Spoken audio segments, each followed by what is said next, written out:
Welcome to the Standard Deviations podcast, presented by Orion Advisor Solutions and hosted by Dr. Daniel Crosby, Orion's Chief Behavioral Officer and New York Times best-selling author. Each week, Dr. Crosby interviews a fascinating new guest on a range of compelling topics, from literature to psychology to financial wellness. To learn more about Dr. Crosby's behavioral finance work at Orion, visit www.orion.com.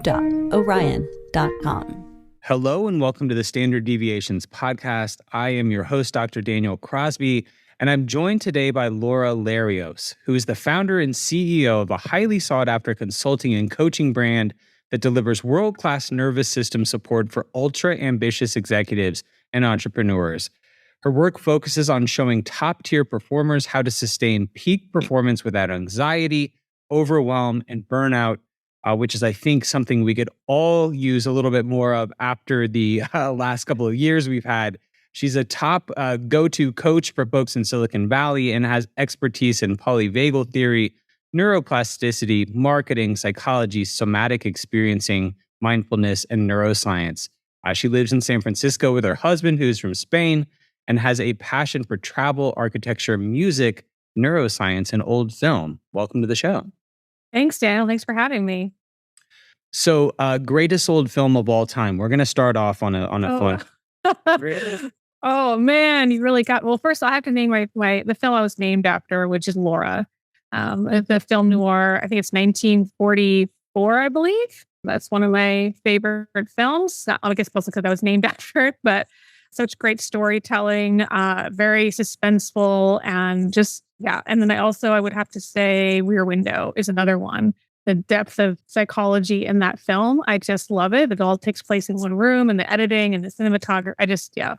Great films. My kids are two of my three kids are getting to the age now where they can watch Hitchcock movies, and it's so fun. It's so fun to be able, like, a whole new world opens up when you can stop watching, Caillou. You start watching Hitchcock with your kids. It's a good day for me. Oh yeah, my mom was so excited when we finally reached that age because she really loves film, and so did my grandfather. So it was like, oh, okay, good. Now I can really start showing you the movies like The Maltese Falcon, and specifically my grandfather. He was very into film noir, so I grew up on with A Big Sleep, and not like a lot of typical kid, younger people movies, but yeah. I'm really thankful for it because there was a lot of good storytelling and depth to those films. So I used to be a screener for the Atlanta Film Festival, and just one of the the very early judges where you would rate all the films, and work just kind of took over, and I wasn't able to do it in the last couple of years, and I just regret that so much. And it's just such a great passion of mine, one that we share for sure. So we were introduced by former guest and friend of the show, Emily Bender. If you haven't listened to Emily Bender's episode, go back and check that out. That's Binder. But Emily had wonderful things to say to you, about you. But I have to admit, Laura, when we were introduced, I had never met anyone who did quite what you do, which is attend almost exclusively to the nervous system. So because I don't imagine I'm alone in being in the dark about your type of work, can you start with a high-level overview of the importance of the nervous system and why you've dedicated your life to studying it and intervening in this way? Yeah, great question. And you're right. A lot of it's starting to become a little more known now, but in general, even when I was studying psychology myself in college, this was not really talked about. We kind of briefly touched on the brain and, the central nervous system, but there wasn't an emphasis on, or really like a deep, in-depth study of the autonomic nervous system, which is where my specialty is. So, Nate, your autonomic nervous system is part of your peripheral nervous system, which comprises of these two branches. Most people, we know sympathetic and parasympathetic. And these two branches play an important role in, balancing and regulating your body's energy, monitoring threats, initiating a response. So the autonomic nervous system takes care of your body's basic needs, such as your breathing rate, your temperature, heart rate, digestion, all these things that we don't even have to think about. That's why it's autonomic, meaning automatic. And so when for example, when your sympathetic nervous system is engaged due to ongoing stress, so we need sympathetic, which is that fight or flight, like to get away from a threat or to fight a threat. But when it's engaged ongoing, so blood drains from your brain down into your heart and in your lung area in order to mobilize. And so this makes it then virtually really difficult to learn new, learn new things, focus on small tasks, or engage with others while you're in this state, because the primary role of this time is to just, fight the threat or flee from the threat, or maybe even freeze. Like some people kind of just freeze or shut down. And so it's prioritizing. It's going, okay, we're going to conserve energy here. So we don't need so much blood up here in the brain. We're bringing it down here into the heart, into the lung area. So this is why when you're in a stress state, it's very often very challenging to concentrate, listen, or effectively communicate. And so I really got so excited about learning about this because when I was studying psychology, I was studying a lot of cognitive behavioral therapy, which is basically a form of mindset work where you talk about your traumas and the therapist is trying to reframe things for you in a new way so that you're no longer sort of haunted by these traumatic events in your life. However, when I was in school and studying this methodology, which does have its place, absolutely, it can be very helpful for people. However, there was kind of like an invisible wall, though, where I was seeing that even for myself and even some of the colleagues I was in school with, that I was like, we're kind of there's something else here that I can't quite figure out what it is. It's kind of like almost like no matter how much I talk about it, it's still there. Like it's not like leaving. And this is when I got really curious and I started looking at polyvagal theory, which really goes into like these hierarchical states of the nervous system. So it goes even deeper than just sympathetic and parasympathetic. It's like these hierarchical states, which I'll just briefly explain now. So you have the ventral vagal system, which is your system of connection. So this is what facilitates your cognitive functioning. You can meet the demands of the day. You can go with the flow. You can easily focus. You're open-minded. There's a feeling of being engaged with life. You can discern what is aligned with your values. Critical thinking is more online, which is actually your moneymaker. We'll talk more about that in a moment. It's easier to make intelligent long-term decisions from when you're in a ventral vagal state, and your ability to see the bigger picture. So, and then you go down the autonomic ladder, which is more in a sympathetic state. And most people are familiar with this one, which is fight or flight. So this is when you're filled with chaotic energy. You have this drive to escape something. You feel anxious, maybe angry. Maybe you're consistently checking the market or your portfolio, expecting like hits of adrenaline. There's an impatience. Sometimes you're overcommitting to some things, rushing to conclusions, ruminating about events or mistakes over and over and over. Impulsivity, making hasty decisions, and got to do everything right now. Everything feels extremely urgent when you're in a sympathetic state.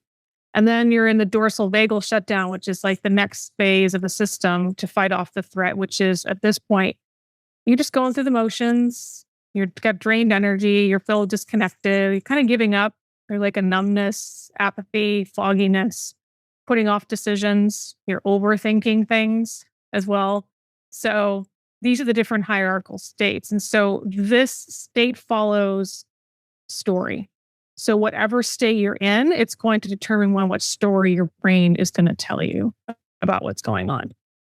Well, let's make this a little more concrete, right? Let's make this a little more concrete. This is some pretty heady stuff. So let's talk about this story state and how it impacts your nervous system. So let's, take the average listener of my show, who is a financial advisor who's worried about keeping her clients calm during what has been a period of enormous market volatility this year. By some measures, the worst year effectively ever for a balanced portfolio. Cognitive behavioral therapy, as you've said, right, is about changing mindsets. Yeah. So CBT has this sort of ABC model. Yeah. You've got the activating event is the A, you've got the belief about the event is the B, and then the C is the consequence. And so if you have a catastrophic belief or sort of an overzealously negative belief about that activating event, then you're going to have a negative consequence.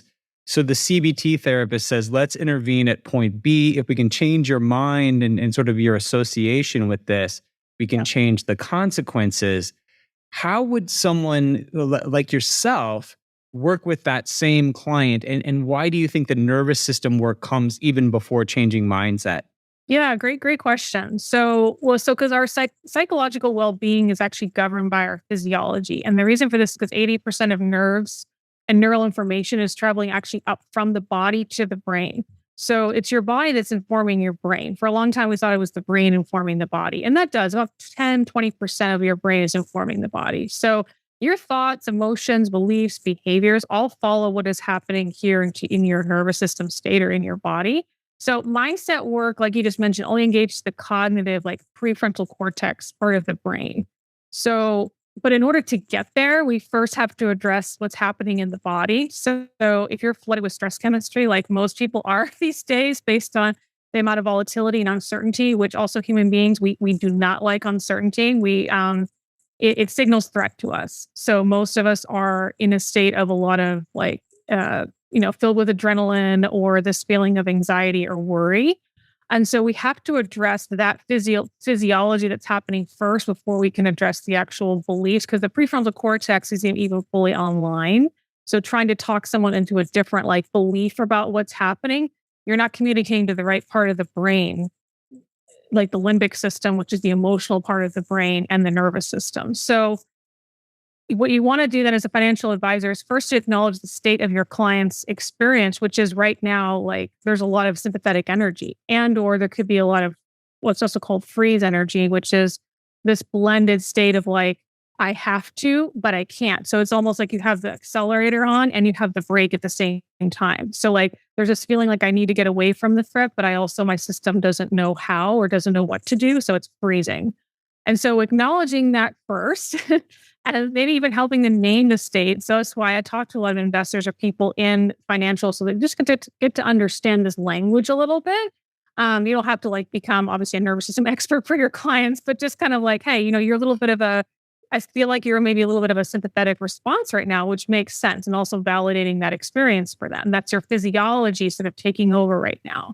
And then, so providing context for what's happening is really helpful for people. And that's the 3 C's we talk about in Polyvagal Theory, which is choice, connection, and context. So adding some context for what's happening for the thoughts, providing context also even what's going on in the market right now. This is where having an advisor is so helpful because someone can provide you with that context. Providing you a choice, maybe letting you know what choices are available to you at that time. And then providing connection as well. That's the really big one. I think for financial advisors right now is really being able to listen and attune and validate your client's experience, and also keeping your nervous system as regulated as possible, because anytime you're interfacing with your client, our nervous systems mirror each other because of neurons. So the state of your system, Daniel, when you're talking to someone else, that other person that's listening to you speak, their nervous system is picking up on your system. So there's a mirroring effect that's happening. So if you hire an advisor and you're in a really sympathetic state, and then you're talking to a client who's also sympathetic, like that's not going to be a good combination of conversation. And so trying to bring your system as much into that ventral vagal state as possible so that your client's nervous system can mirror to that is extremely helpful. So you're giving me gems here, and I'm taking notes. I want to circle back on a couple of these because I think they're super helpful. So one thing that you said that I want to reinforce, because I'm a big believer, is that your physical state really does a ton to drive your mental state. Now, there's a level at which it's reciprocal, of course, and there's sort of some interactive effects there. But when I was doing therapy, this was the most overlooked and the most powerful piece of the puzzle for the average person who presents to a psychotherapist's office. You're going to say something like, I think you should eat differently. I think you should moderate your intake of sugar or caffeine as I sit here and drink a giant Diet Coke, or caffeine. Yeah, caffeine or sugar or alcohol or, what substances, whatever it may be. Or, I think you should go walk in the sun for 30 minutes a day, or I think you should exercise. And Laura, people always thought that was so dumb. Like, I don't know how to, I just feel like people were always looking for, maybe like a loftier, more cerebral fix. And of course, I mean, there were other things that we would work on, and there were more sort of overtly therapeutic things that we would work on. Yeah. But I want to spend a minute on this because I think financial advisors, some of the advice that they should be giving their clients is stuff like go for a walk or drink less or exercise more. Yeah. That's not what people expect from their financial advisor. But if a client comes to you panicked, that's a very reasonable thing and a very scientific thing to say to them. Do you have any advice for how to deliver this sort of body first messaging to people who are undergoing what is sort of ostensibly a mental, a period of stress and not a period of physical dysfunction? Yeah, that's really a great question because I run into this a lot too, where, in the beginning, I remember when I was bringing this work and like merging it with business and working with these high level executives who were very cerebral and like trying to bring advice, like, go take a walk. They look at me all perplexed, like, what do you mean take a walk? Like, so I think in the beginning, it starts with first, I think what's helpful is bringing a little bit of the neuroscience. So sometimes I will do this with clients where I'll be like, okay, I want you to slowly move your eyes around the room for a minute. Like, just do that. And I tell them as they're doing it, I provide them with the context or why they're doing it. I'll be like, well, right now, because you're slowly moving your eyes, you're sending a signal to your amygdala, which is your threat detector, that you're not in danger. And so some of that stress chemistry is going to lower. So providing context also for why you're doing the thing is also really helpful for those that are really in their head about stuff. And I would also say that I always said, well, like, just like give it a try, like just be curious, right? Like, so like, let's just try this for like a week where you just, you try some of these exercises out and you just notice, does anything change? Like, does anything feel different now when you look at that number, or you open up your portfolio, like, does anything look or feel different when you've eaten breakfast versus when you haven't eaten breakfast? Does anything feel or look different when you haven't had that second cup of coffee when you're looking at it versus, when you do? And just kind of get curious and see if there is any difference. And most people, I would say 90% of the time, they do notice a difference. So, yeah. I really like both of those suggestions. One being sort of couch it in the empiricism, right? Couch it in the science. Yes. Be prepared to say, look, people who take a walk are X%, X% reduction in stress, X% increase in wellness, whatever it is. Yeah. And then just say, hey, look, if you don't trust the science, give it a try. Exactly. Go on a walk for 30 minutes a day this week, and then let me know how it goes. If you hate it, no harm, no foul. Exactly. I like that because it is an important message, but I do think it's not why people go see a financial advisor. The second thing that you talked about that I thought was so prescient was sort of advisor wellness.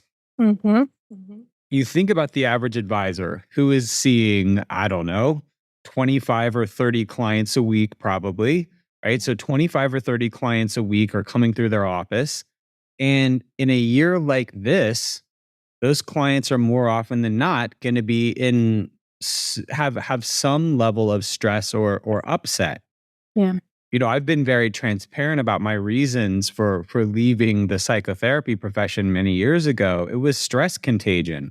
It was an inability to sort of put appropriate boundaries between myself and the client. And I just burned out like very quickly.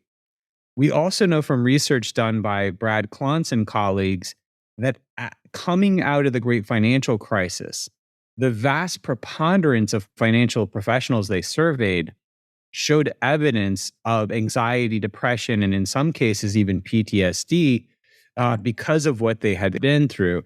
So, what sort of practical tips do you have for the average advisor who is, in a very real sense, you talked about the mirror neurons and the ways that we're sort of wired to pick up on the energy that the person sitting across from us is giving off.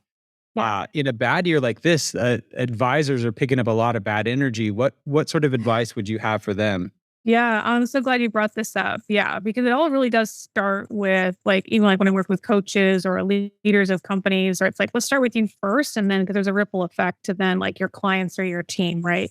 So, and you do have to take care of yourself. Otherwise, you're not going to have as much access to your own like rational thought and your ability to think critically and plan for your clients. So I would say, first off, before you meet with any client, like anyone that comes into your office or your Zoom call, is to first of all, make sure you're not doing back-to-back calls. So, having a little bit, I would say maybe 10-minute window between each call. So you have some time to regulate your own nervous system in between each of the calls. Because I know some people just do back-to-back and it just gets really exhausting very quickly.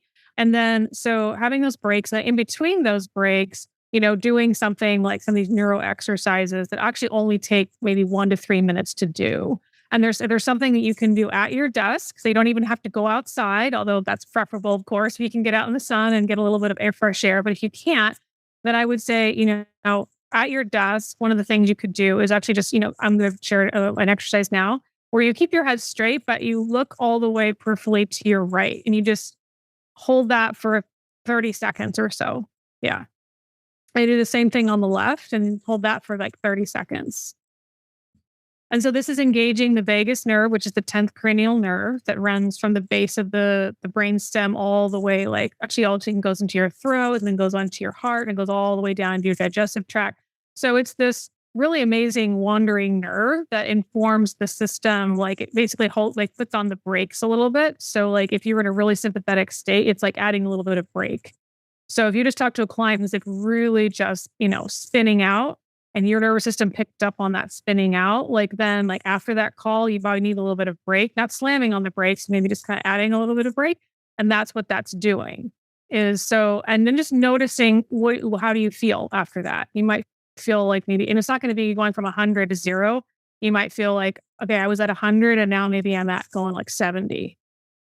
And you're kind of pacing yourself through the day. And you're also sending cues of safety, because part of what's also happening in these exchanges maybe with your clients is your system is picking up on a lot of danger. Look at their facial expressions, look at their tone of voice. Like they're really like stressed. And so your system's saying, okay, we need to be stressed too, right? Again, that mirroring effect. So it's picking up all these cues of danger. So you have to give it a cue of safety. And that's one cue is like looking peripherally. Another cue is, like I mentioned, like looking around your room for like maybe 30 seconds, like getting your eyes off the screen and like just slowly moving your eyes around the room. And I have a couple more, but just like doing these like maybe 1 to 2 minutes is really, really going to be supportive to your system. And there's others, like I said, but those are some things. And so now we're going to challenge all the listeners to do what we were challenging the clients to do, which is to, listen to the exercises that she just talked about, and then put those into play. I've talked about in some of my speaking before, I've talked about this idea of what I call River Jordan problems. And so there's this story in the Bible where this powerful civic leader is like this centurion. He's a leader of an army. He's wealthy. He's powerful. He's doing all these great things, but he has leprosy, right? And so he has this horrible skin condition, and he goes to his holy man, and the holy man says, "Hey, to be cured of this, go bathe yourself 7 times in the River Jordan." And the guy comes back, this powerful, Naaman was his name, this powerful civic leader comes back and goes, "That's dumb. Like, like the river, the River Jordan's gross. Like the River Jordan's ugly. Like I got better rivers closer to me. What's that going to do?" Mm-hmm. And, one of his servants says, "Look, if he had asked you to do something hard, like you would have done it. So just give it a shot." And, he does, and he's healed. I think sometimes when people give us simple suggestions like the ones you just did, about, looking to the left, looking to the right, going for a walk, doing some of these things we've talked about, we can kind of poo-poo them because they feel overly simplistic.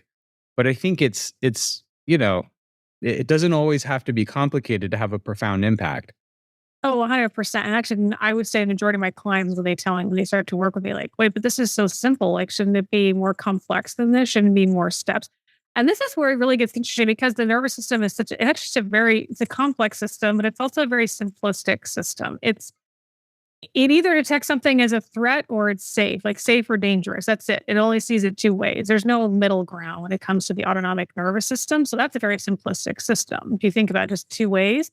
And then also, we're at a time right now where we're on information overload. And we have more information than ever. Technology is moving at a very fast, rapid pace, faster than our nervous systems, I think, sometimes can always keep up with. But it's so in that, then our system's kind of overloaded and is trying to conserve energy. So the more simplistic you make something, the easier also for your brain and your body to cooperate with it.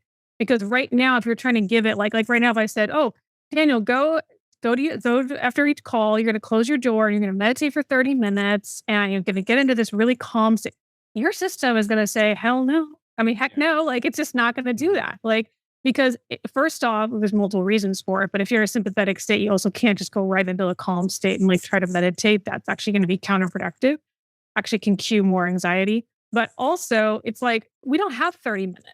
Like, I don't have 30. I got to conserve. That's going to take a lot of energy and time. So not going to do that. That's why a lot of people don't end up doing some of these more longer sort of quote unquote self-care routines, because the system is prioritizing survival and it's going, we don't have resources for that right now, even if it might be good for us. Yeah. So I keep everything like with my clients, like 1 to 2 minutes. This will take you 1 to 2 minutes. And so maybe at the max throughout the day, you're doing 15 minutes. Like if you're doing it consistently, like every couple of hours. And that seems more manageable to our system. And also because we notice a difference after we do these exercises as well. Usually we notice like some degree of change. Yeah. So, I'm a big fan of mental models, sort of any kind of mental lattice work we can use to take these complicated ideas we're talking about today and make them work in our lives. I picked up on your 3C model there.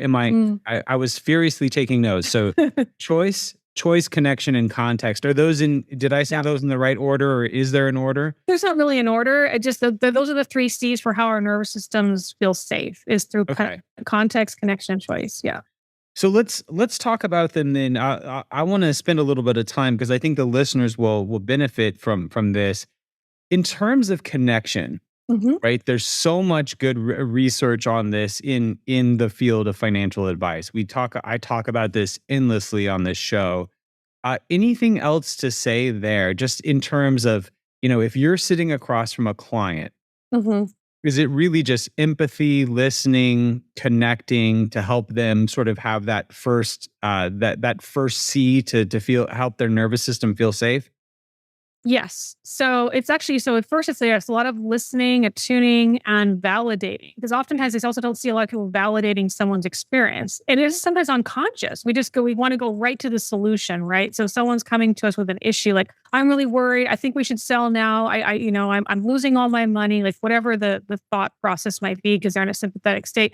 And then maybe as the advisor, you're like, no, everything's fine. I think, you're overreacting. The market's full of volatile right now. We're just kind of going right, like kind of bypassing the emotional experience of this person. And we're not doing it intentionally. It's just something maybe when we were taught, or something that the same person gave us that advice when we were in the same place, right? But actually slowing it down, because your client is in a very revved up state. So by you kind of slowing it down a little bit by reflecting back and validating what it is they're experiencing. That doesn't mean that is the truth, but it's like when you feel heard, right? Like, oh, I can understand why this would be really like anxiety provoking for you. Yeah. So we have at Orion, we have a course, sort of this free CE course where we give 5 steps for talking to clients, sort of talking clients off a ledge. Yeah. And the first 2 steps are empathize, which most people are like, yep, get it, right? Empathize. The second step is normalize. And that's where I think a lot of people fall down. Yeah. Because I think the immediate impulse is, okay, we listen, we hear, and then we go, no. Like you have nothing to be worried about. Stop doing this. And we sort of rush in and invalidate after having listened. And it's important to me that I work with the advisors that I work with to say there's a difference between normalizing a behavior and saying you should do it forever, right? Like someone could someone could have the very real impulse to want to sell everything they've ever invested. That is a normal and in some ways sensible position, given what we know about how humans are wired, our distaste for uncertainty, our asymmetrical risk preferences, like all the things that we know about how people are wired. You can normalize that and say, look, yes, I get it. it is scary. I'm scared too. Like, and you can normalize that and then go on to say, and I still think you shouldn't do that, right? Exactly. Like you can empathize with that. You can normalize that experience and say, not every emotion you have is an adaptive emotion. Not every impulse is one you want to follow, but you still need to normalize that experience and help them know that they're not crazy for thinking that way, even if acting that way is suboptimal. Off my soapbox now. Yeah. Oh my gosh. So good. Because that's exactly it. Yes. And we need that. And for a lot of people, clients I work with, I find that, and this goes back to even early childhood, so for some aspects of like never getting that validation.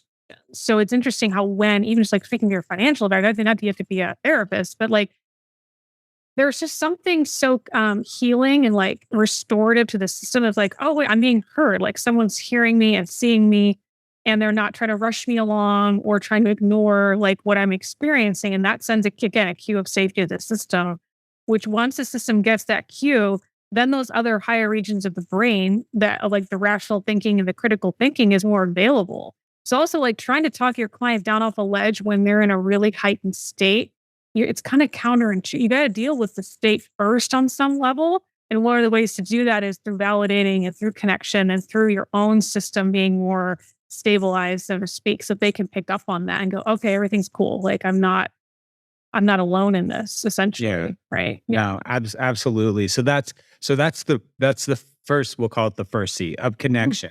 Mm-hmm. The next one I want to talk about is context. Is this where you name the state? Talk to me a little bit more about context and how a financial professional would give some context. Yeah. So one of them definitely could be naming the state. So for my clients, what I have them do is like name it out loud even sometimes. So like and one of the ways you start to do this, you can map your system. So like there'll be like a list of like things like I listed earlier about the sympathetic state where you're like, okay, I'm starting to, for example, like I have this drive right now to escape, or like I feel like or a lot of impatience right now. I'm feeling kind of irritable, like all these kind of check marks to go, okay, I feel like I'm a little bit of a sympathetic state right now.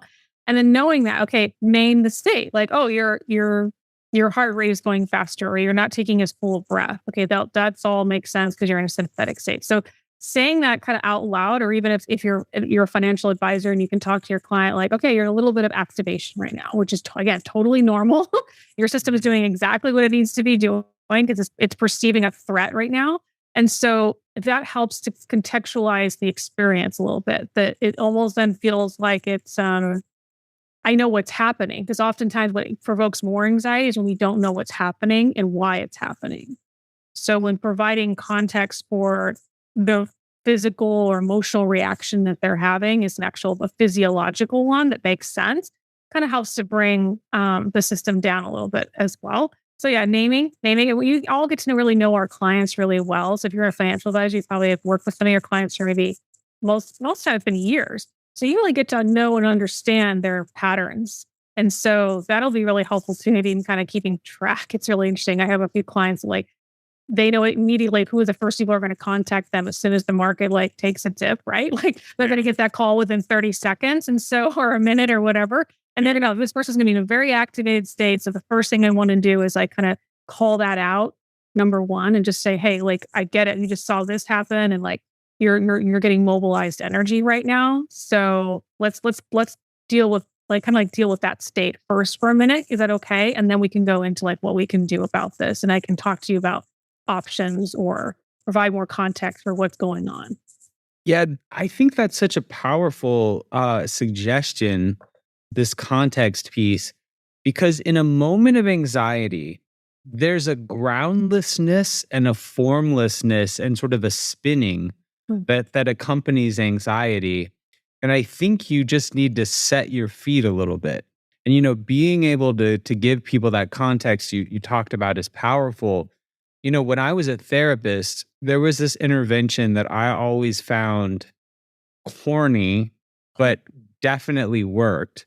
And it was having people sort of embody their presenting concern. So like someone would come in with depression and you would say like, what color is it? Like what form is it? How tall is it? How wide is it? What's its name? What does it look like? draw it for me. And I was too cool to do that sometimes because I was 23 years old and I don't know. I was, we could talk later about the advisability of having a 23-year-old tell people how to live their lives. But, I at first I found this kind of a ridiculous exercise, but it totally worked. Like, it just took people out of that sort of spinning place, that contextless, formless place, and allowed them to sort of embody this thing that they were feeling. And then you could sort of talk about how to attack it. So I love that suggestion. And then the last piece is choice. And this makes sense to me because, again, with this spinning, with this lack of direction, I think there can come this feeling of impasse or this feeling of hopelessness. And so next you say, talk to me about choice. Yeah, choice is a really big one because oftentimes when we've experienced, let's say, trauma, and we've all experienced some level of trauma, it could be big T trauma, little t, whatever. But, they can even talk about PTSD within like the markets crashing or falling. I mean, so there's an aspect of trauma there. One component of trauma is feeling like we had no choice. So we were in a situation where it happened very quickly and very fast, very intensely, and there was no choice in the matter, or at least there was a perceived no option at that time or in that a moment. And so one way that you sort of begin to, again, offer, signal more safety to the system in something that maybe is like the system is perceiving as unsafe, is to add in some level of choice. So for example, like if you're talking with a client, instead of just like offering like one option for them, maybe offer like 2 or 3 options. Not too many though. This is also where we get tricky. We want to give choice, but not so many choices that people then get overwhelmed. So like offering like 2 or 3 different options. And so then people feel like they're not so kind of constrained or trapped, or like everything's happening to them, right? Like, oh, I do have choice in this. Even if the market's volatile, I still have a choice in like what I want to do about, like what I want to do in the situation. So I'm not helpless. Like, and then that nothing signals more lack of safety to us of feeling like we're not in control or that we're helpless. So offering some type of choice, and that's going to look different from person to person. But I would say offer more, and choice usually not just like one option. It's usually like 2 or 3 different options or things that you can present to somebody. And I would say also that with this market volatility, that's always going to be there. We're never going to change that aspect of the market. But what we can do is put ourselves more in the driver's seat of our own sort of nervous system responses. So this is also where I help my clients with the choice aspect of you can change your state right now. You're not a victim, quote unquote, victim to what is happening even internally. Like, yes, your system's responding how it should, but the system's also malleable and is changeable.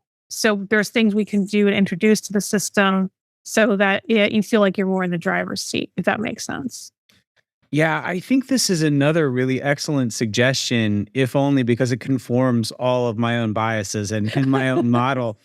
The last piece of this model this 5-part model that I've talked about is process, and it's effectively giving folks 2 choices. Now, why not one, right? Why not just telling them what to do? Well, we know from the psych literature that when you command someone, right? When you say, hey, you've got to do this. There's a very natural screw you response to being commanded or told that you have to do someone, even by someone who you're, on paper paying to tell you what to do. Yeah. So we know that there's this very natural pushback, this desire not to have our freedom limited.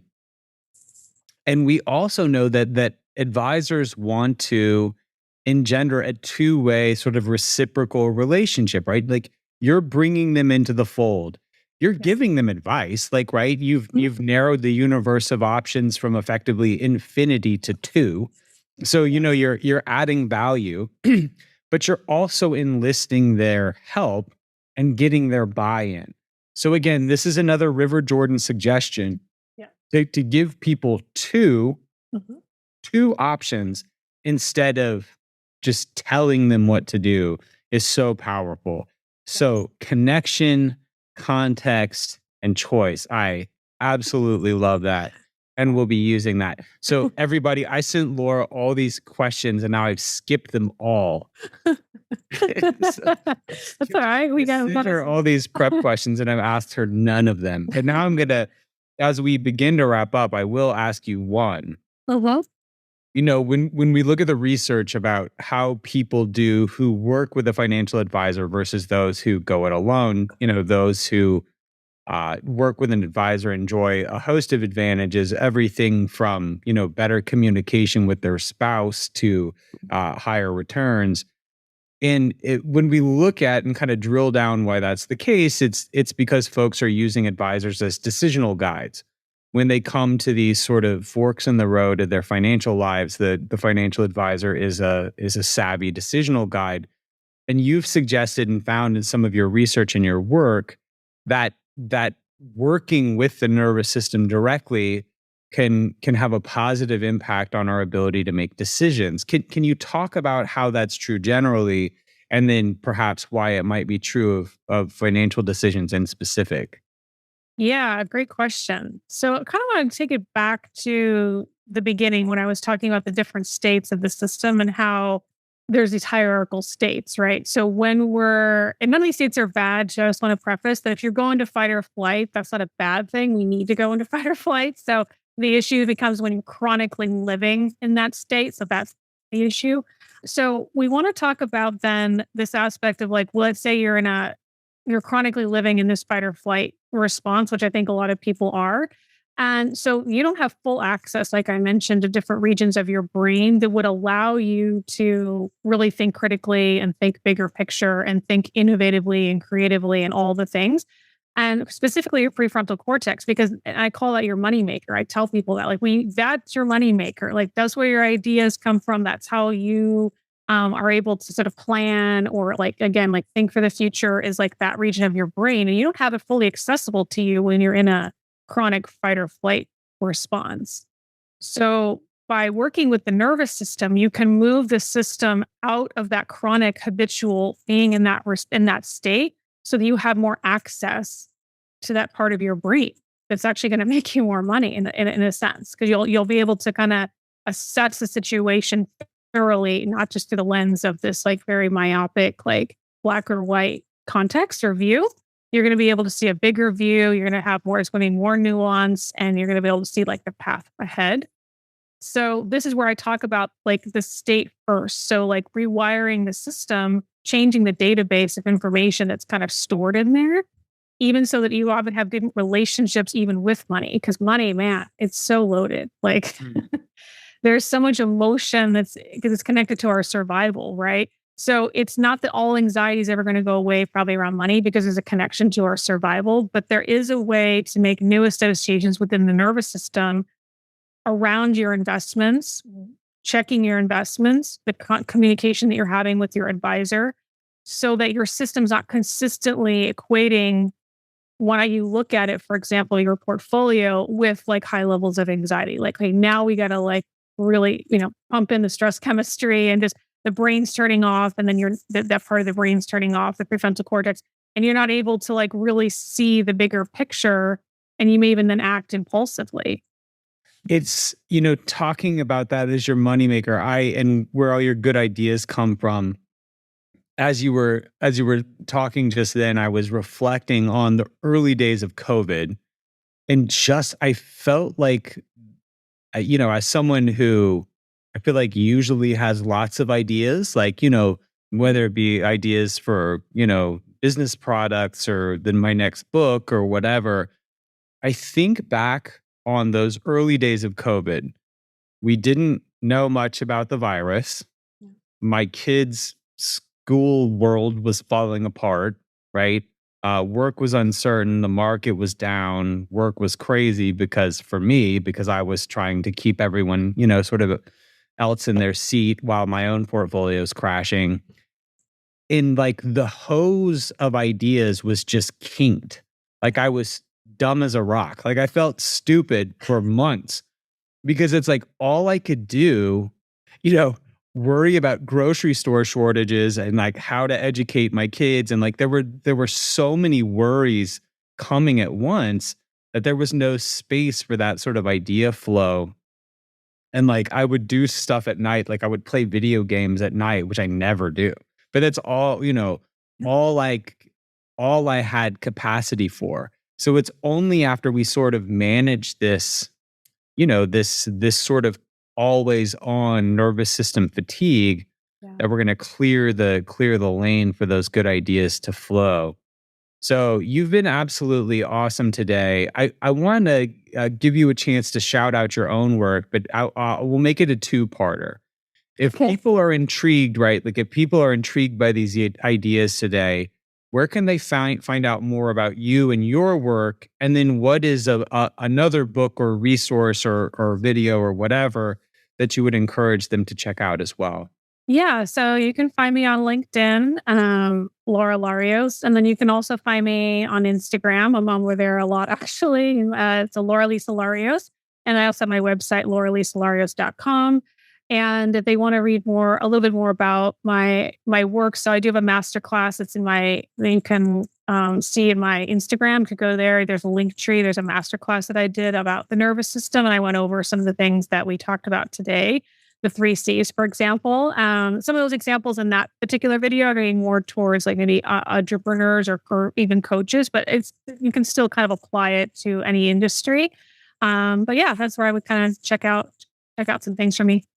Beautiful. Well, thank you so much. It's really neat for me to see, we'll call it sort of simultaneous discovery, right? Where someone like you kind of working in this part of the world and someone like me working in another part of the world, some of these good ideas converge and we stumble upon similar frames of thought. So that's always heartening. So thank you so much. Thank you to Emily Bender for connecting us, and hope you have a wonderful day. Yeah, you too, Daniel. Thanks for having me.